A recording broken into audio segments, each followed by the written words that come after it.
મૂળી તાલુકાના ખાખરાળા ગામે આજ હું જઈને આવ્યો. એક ગરીબ પરિવારનો દીકરો ખાણમાં પડી ગયો, ગઈકાલે ખાણમાં પડી ગયો છે. નવાઈની વાત તમને સાંભળીને નવાઈ લાગશે. વિશ્વગુરુ બનવાની વાતો કરનાર આ ભારતીય જનતા પાર્ટીના શાસનમાં આખા સૌરાષ્ટ્રમાં કમલેશભાઈ ઓક્સિજનની બોટલ પાણીમાં ઉતરી શકાય એવી નથી તંત્ર પાસે. આખા સૌરાષ્ટ્રમાં નથી. તમે તમારા દીકરાઓને સાચવજો, તમારી દીકરીઓને સાચવજો. એના રક્ષણ માટે અહીંયા કોઈ વ્યવસ્થા નથી. અહીંયા ખરેખર દુઃખ સાથે એક વાત કહીશ કે અંગ્રેજોના શાસનમાં હાલત હતી એના કરતા પણ બદતર હાલત ગુજરાત અને દેશની કોઈએ કરી હોય તો ભારતીય જનતા પાર્ટીના નેતાઓએ કરી છે. તમારી દીકરીઓ સલામત નથી.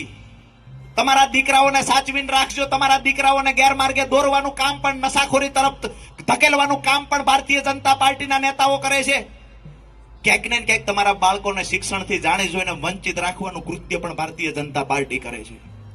તમારી પીડા બેફામ કોલસાની ખાણો હાલે. મૂળી તાલુકાના ખાખરાળા ગામે આજ હું જઈને આવ્યો. એક ગરીબ પરિવારનો દીકરો ખાણમાં પડી ગયો, ગઈકાલે ખાણમાં પડી ગયો છે. નવાઈની વાત તમને સાંભળીને નવાઈ લાગશે. વિશ્વગુરુ બનવાની વાતો કરનાર આ ભારતીય જનતા પાર્ટીના શાસનમાં આખા સૌરાષ્ટ્રમાં કમલેશભાઈ ઓક્સિજનની બોટલ પાણીમાં ઉતરી શકાય એવી નથી તંત્ર પાસે. આખા સૌરાષ્ટ્રમાં નથી. તમે તમારા દીકરાઓને સાચવજો, તમારી દીકરીઓને સાચવજો. એના રક્ષણ માટે અહીંયા કોઈ વ્યવસ્થા નથી. અહીંયા ખરેખર દુઃખ સાથે એક વાત કહીશ કે અંગ્રેજોના શાસનમાં હાલત હતી એના કરતા પણ બદતર હાલત ગુજરાત અને દેશની કોઈએ કરી હોય તો ભારતીય જનતા પાર્ટીના નેતાઓએ કરી છે. તમારી દીકરીઓ સલામત નથી.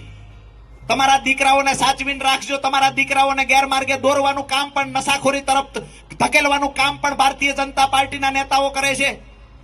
ક્યાંક ને ક્યાંક તમારા બાળકોને શિક્ષણથી જાણી જોઈને વંચિત રાખવાનું કૃત્ય પણ ભારતીય જનતા પાર્ટી કરે છે.